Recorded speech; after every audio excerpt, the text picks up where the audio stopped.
The following recorded political broadcast was furnished and paid for by Citizens for Reagan. Ladies and gentlemen, Ronald Reagan. Good evening to all of you from California. Tonight, I'd like to talk to you about issues which I think are involved or should be involved in this primary election season. I'm a candidate for the Republican nomination for president, but I hope that you, who are independents and Democrats, will let me talk to you also tonight, because the problems facing our country are problems that just don't bear any party label. In this election season, the White House is telling us a solid economic recovery is taking place. It claims a slight drop in unemployment. It says that prices aren't going up as fast, but they are still going up, and that the stock market has shown some gains. But in fact, things seem just about as they were back in the 1972 election year. Remember, we were also coming out of a recession then. Inflation had been running at around 6%, unemployment about 7%. Remember, too, the upsurge and the optimism lasted through the election year and into 1973. And then the roof fell in. Once again, we had unemployment, only this time not 7%, more than 10%. And inflation wasn't 6%, it was 12%. Now, in this election year, 1976, we are told we're coming out of this recession, just because inflation and unemployment rates have fallen to what they were at the worst of the previous recession. If history repeats itself, will we be talking recovery 4 years from now, merely because we've reduced inflation from 25% to 12%? The fact is, we'll never build a lasting economic recovery by going deeper into debt at a faster rate than we ever have before. It took this nation 166 years, until the middle of World War II, to finally accumulate a debt of $95 billion. It took this administration just the last 12 months to add $95 billion to the debt. And this administration has rung up almost 1/4 of the total national debt in just these short 19 months. Inflation is the cause of recession and unemployment, and we're not going to have real prosperity or recovery until we stop fighting the symptoms and start fighting the disease. There's only one cause for inflation: government spending more than government takes in. The cure is a balanced budget. But they tell us 80% of the budget is uncontrollable. It's fixed by laws passed by Congress. Well, laws passed by Congress can be repealed by Congress. And if Congress is unwilling to do this, then isn't it time we elect a Congress that will? Soon after he took office, Mr. Ford promised he would end inflation. Indeed, he declared war on inflation, and we all donned those win buttons to whip inflation now. Unfortunately, the war, if it ever really started, was soon over. Mr. Ford, without win button, appeared on TV and promised he absolutely would not allow the federal deficit to exceed $60 billion, which incidentally was $5 billion more than the biggest previous deficit we'd ever had. Later he told us it might be as much as $70 billion. Now we learn it's $80 billion or more. Then came a White House proposal for a $28 billion tax cut to be matched by a $28 billion cut in the proposed spending. Not in the present spending, but in the proposed spending in the new budget. Well, my question then and my question now is, if there was $28 billion in the new budget that could be cut, what was it doing there in the first place? Unfortunately, Washington doesn't feel the same pain from inflation that you and I do. As a matter of fact, government makes a profit on inflation. For instance, last July, Congress vaccinated itself against that pain. It very quietly passed legislation, which the president signed into law, which automatically now gives a pay increase to every congressman every time the cost of living goes up. It would have been nice if they thought of some arrangement like that for the rest of us. They could, for example, correct a great unfairness that now exists in our tax system. Today, when you get a cost of living pay raise, one that just keeps you even with purchasing power, it often moves you up into a higher tax bracket. This means you pay a higher percentage in tax, but you reduce your purchasing power. Last year, because of this inequity, the government took in $7 billion in undeserved profit in the income tax alone, and this year they'll do even better. Now, isn't it time that Congress looked after your welfare as well as its own? Those whose spending policies cause inflation to begin with should be made to feel the painful effect just as you and I do. Repeal of Congress's automatic pay raise might leave it with more incentive to do something to curb inflation. Now let's look at Social Security. Mr. Ford says he wants to preserve the integrity of Social Security. Well, I differ with him on one word. I would like to restore the integrity of Social Security. Those who depend on it see a continual reduction in their standard of living. Inflation strips the increase in their benefits. The maximum benefit today buys 80 fewer loaves of bread than it did when that maximum payment was only $85 a month. In the meantime, the Social Security payroll tax has become the most unfair tax any worker pays. Women are discriminated against, particularly working wives. And people who reach Social Security age and want to continue working should be allowed to do so without losing their benefits. I believe a presidential commission of experts should be appointed to study and present a plan to strengthen and improve Social Security while there's still time, so that no person who has contributed to Social Security will ever lose a dime. Before leaving this subject of our economic problems, let's talk about unemployment. Ending inflation is the only long-range and lasting answer to the problem of unemployment. The Washington establishment is not the answer, it's the problem. Its tax policies, its harassing regulation, its confiscation of investment capital to pay for its deficits keeps business and industry from expanding to meet your needs and to provide the jobs we all need. No one who lived through the Great Depression can ever look upon an unemployed person with anything but compassion. To me, there's no greater tragedy than a breadwinner willing to work with a job skill but unable to find a market for that job skill. Back in those dark Depression days, I saw my father on a Christmas Eve open what he thought was a Christmas greeting from his boss. Instead, it was the blue slip telling him he no longer had a job. The memory of him sitting there, holding that slip of paper, and then saying in a half whisper, "That's quite a Christmas present, will stay with me as long as I live." Other problems go unsolved. Take energy. Only a short time ago, we were lined up at the gas station, turned our thermostats down as Washington announced Project Independence. We were going to become self-sufficient, able to provide for our own energy needs. At the time, we were only importing a small percentage of our oil. Yet the Arab boycott caused 500,000 Americans to lose their jobs when plants closed down for lack of fuel. Today, it's almost 3 years later, and Project Independence has become Project Dependence. Congress has adopted an energy bill so bad we were led to believe Mr. Ford would veto it. Instead, he signed it, and almost instantly, drilling rigs all over our land started shutting down. Now, for the first time in our history, we are importing more oil than we produce. How many Americans will be laid off if there's another boycott? The energy bill is a disaster that never should have been signed. An effort has been made in this campaign to suggest that there aren't any real differences between Mr. Ford and myself.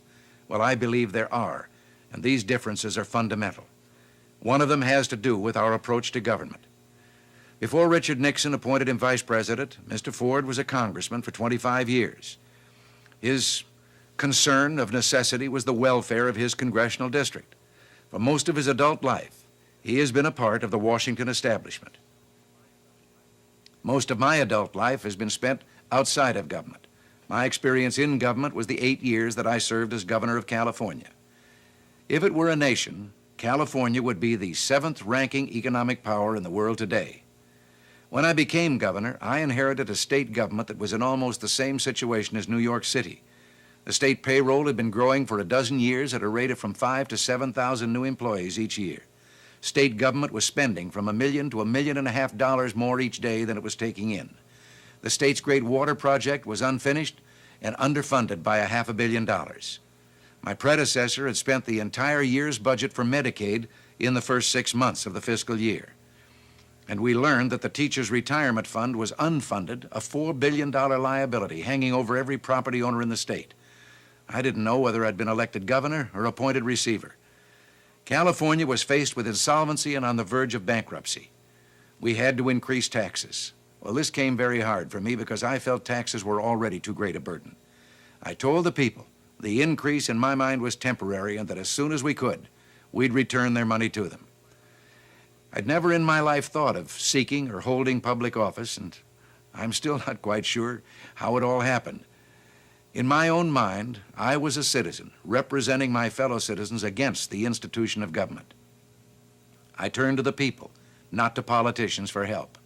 Instead of a committee to screen applicants for jobs, I had a citizens recruiting committee. And I told this committee I wanted an administration made up of men and women who did not want government careers and who'd be the first to tell me if their government job was unnecessary. And I had that happen.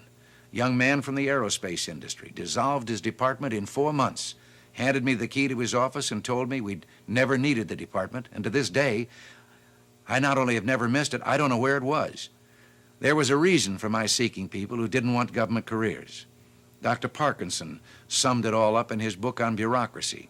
He said, government hires a rat catcher, and the first thing you know, he's become a rodent control officer. In those entire 8 years, most of us never lost that feeling that we were there representing the people against what Cicero once called the arrogance of officialdom. We had a kind of watchword we used on each other. When we begin thinking of government as we instead of they, we've been here too long. Well, I believe that attitude would be beneficial in Washington. We didn't stop just with getting our administration from the ranks of the people. We also asked for help from expert people in a great many fields. And more than 250 of our citizens volunteered to form into task forces. They went into every department and agency of state government to see how modern business practices could make government more efficient, economical, and responsive. They gave an average of 117 days apiece, full-time, away from their own jobs and careers, at no cost to the taxpayers. They made 1,800 specific recommendations. We implemented more than 1,600 of those recommendations. This was government by the people, proving that it works when the people work at it. When we ended our 8 years, we turned over to the incoming administration a balanced budget, a $500 million surplus, and virtually the same number of employees we'd started with 8 years before, even though the increase in population had given some departments a 2/3 increase in workload. The water project was completed with $165 million left over. Our bonds had a AAA rating, the highest credit rating you can get, and the teachers' retirement program was fully funded on a sound actuarial basis. And we kept our word to the taxpayers. We returned to them in rebates and tax cuts $5,761 million. I believe that what we did in California can be done in Washington if government will have faith in the people and let them bring their common sense to bear on the problems bureaucracy hasn't solved. I believe in the people. Now Mr. Ford places his faith in the Washington establishment. This has been evident in his appointment of former congressmen and longtime government workers to positions in his administration. Well, I don't believe that those who've been a part of the problem are necessarily the best qualified to solve those problems. The truth is, Washington has taken over functions that don't truly belong to it. In almost every case, it has been a failure. Now understand, I'm speaking of those programs which logically should be administered at state and local levels. Welfare is a classic example. Voices that are raised now and then urging a federalization of welfare don't realize that the failure of welfare is due to federal interference. Washington doesn't even know how many people are on welfare, how many cheaters are getting more than one check. It only knows how many checks it's sending out. Its own rules keep it from finding out how many are getting more than one check. Well, California had a welfare problem. 16% of all welfare recipients in the country were drawing their checks in our state. We were sending welfare checks to families who decided to live abroad. One family was receiving its check in Russia. Our caseload was increasing by 40,000 people a month. Well, after a few years of trying to control this runaway program and being frustrated by bureaucrats here in California and in Washington, we turned again to a citizens task force. The result was the most comprehensive welfare reform ever attempted, and in less than 3 years, we reduced the rolls by more than 300,000 people, saved the taxpayers $2 billion, and increased the grants to the truly deserving needy by an average of 43%. We also carried out a successful experiment which I believe is an answer to much of the welfare problem in the nation.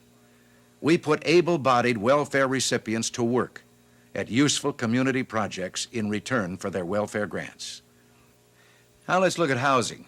Washington has tried to solve this problem for the poor by building low-cost houses. So far, it's torn down 3.5 homes for every one it's built. Schools In America, we created at the local level and administered at the local level for many years the greatest public school system in the world. Now, through something called federal aid to education, we have something called federal interference, and education has been the loser. Quality has declined as federal intervention has increased. Nothing has created more bitterness, for example, than forced busing to achieve racial balance. It was born of a hope that we could increase understanding and reduce prejudice and antagonism, and I'm sure that we all approved of that goal. But busing has failed to achieve the goal. Instead, it has increased the bitterness and animosity it was supposed to reduce. California's Superintendent of Public Instruction, Wilson Riles, himself a black, says the concept that black children can't learn unless they're sitting with white children is utter and complete nonsense. Well, I agree. The money now being wasted on this social experiment could be better spent to provide the kind of school facilities every child deserves. Forced busing should be ended by legislation if possible, by constitutional amendment if necessary. And control of education should be returned to local school districts. The other day, Mr. Ford came out against gun control. But back in Washington, D.C., his Attorney General has proposed a 7-point program that amounts to just that, gun control. I don't think that making it difficult for law-abiding citizens to obtain guns will lower the crime rate, not when the criminals will always find a way to get them. In California, I think we found an answer. We put into law what is practical gun control. Anyone convicted of having a gun in his possession while he committed a crime, add 5 to 15 years to the prison sentence. Sometimes bureaucracy's excesses are so great that we laugh at them, but they're costly laughs. 25 years ago, the Hoover Commission discovered that Washington files 1 million reports a year, just reporting there's nothing to report. Independent business people, shopkeepers, and farmers file billions of reports every year required of them by Washington. It amounts to some 10 billion pieces of paper each year, and it adds $50 billion a year to the cost of doing business. Now, Washington has been loud in its promise to do something about this blizzard of paperwork, and they made good. Last year, they increased it by 20%. But there's one problem which must be solved, or everything else is meaningless. I'm speaking of the problem of our national security. Our nation is in danger, and the danger grows greater with each passing day. Like an echo from the past, the voice of Winston Churchill's grandson was heard recently in Britain's House of Commons, warning that the spread of totalitarianism threatens the world once again, and the democracies are wandering without aim. Wandering without aim describes the United States foreign policy. Angola is a case in point. We gave just enough support to one side to encourage it to fight and die, but too little to give them a chance of winning. And now we're disliked by the winner, distrusted by the loser, and viewed by the world as weak and unsure. If détente were the two-way street it's supposed to be, we could have told the Soviet Union to stop its troublemaking and leave Angola to the Angolans. But it didn't work out that way. Now we're told Washington is dropping the word détente, but keeping the policy. But whatever it's called, the policy is what's at fault. What is our policy? Mr. Ford's new ambassador to the United Nations attacks our longtime ally Israel. In Asia, our new relationship with mainland China can have practical benefits for both sides, but that doesn't mean it should include yielding to demands by them, as the administration has, to reduce our military presence on Taiwan, where we have a longtime friend and ally, the Republic of China. And it's also revealed now that we seek to establish friendly relations with Hanoi. To make it more palatable, we're told that this might help us learn the fate of the men still listed as missing in action. Well, there's no doubt our government has an obligation to end the agony of parents, wives, and children who've lived so long with uncertainty. But this should have been one of our first demands of Hanoi's patron saint, the Soviet Union, if détente had any meaning at all.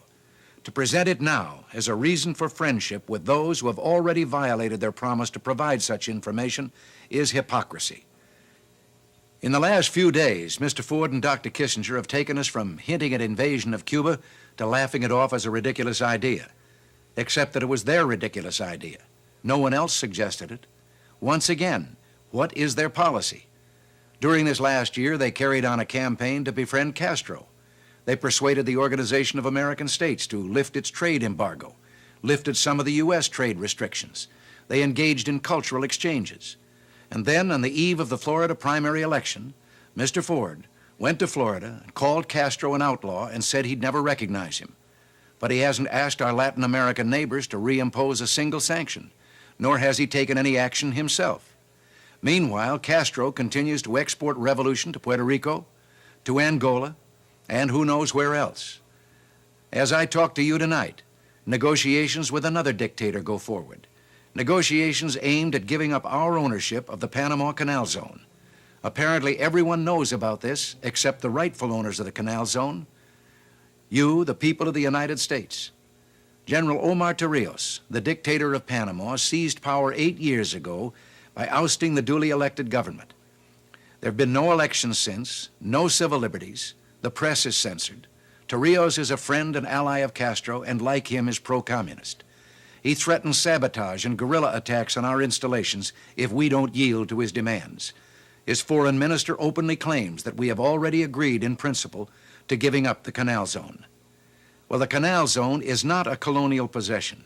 It is not a long-term lease. It is sovereign United States territory, every bit the same as Alaska and all the states that were carved from the Louisiana Purchase. We should end those negotiations and tell the general, we bought it, we paid for it, we built it, and we intend to keep it. Mr. Ford says détente will be replaced by peace through strength. Well, now that slogan has a nice ring to it, but neither Mr. Ford nor his new Secretary of Defense will say that our strength is superior to all others. In one of the dark hours of the Great Depression, Franklin Delano Roosevelt said, "It is time to speak the truth frankly and boldly."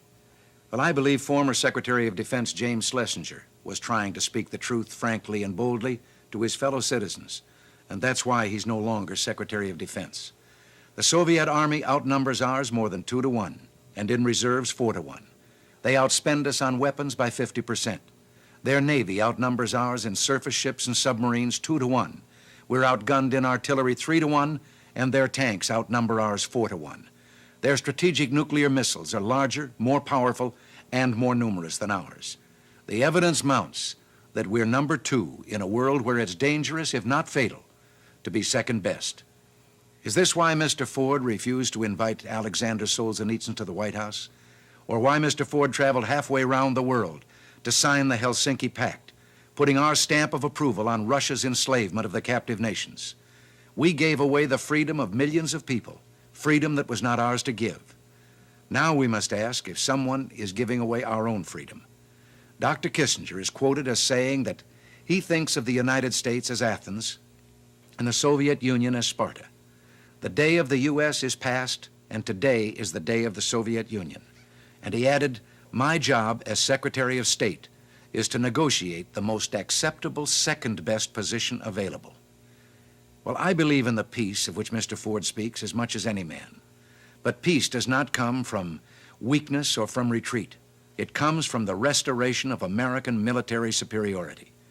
Ask the people of Latvia, Estonia, Lithuania, Czechoslovakia, Poland, Hungary, all the others, East Germany, Bulgaria, Romania. Ask them what it's like to live in a world where the Soviet Union is number 1. I don't want to live in that kind of world, and I don't think you do either.